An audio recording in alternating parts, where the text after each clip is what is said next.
Bay na to, isang UP at syempre isang Kaintato. Romeo, thank you so much Ito, tatakbong ano to. Tapos ito ang takbong ano rin to.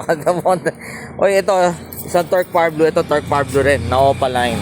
Again, syempre kung first time nyo kami napanood dito sa Facebook, YouTube or TikTok man, this is Review only sa Dan Cebu ng kwentong ibon kung ano pa.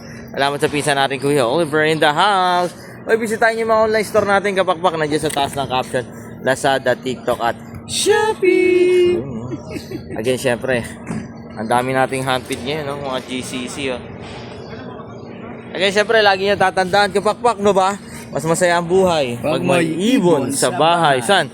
Malipay taong na atay binuhing langgam sa balay makawa sa balaay. Yun, life is happier.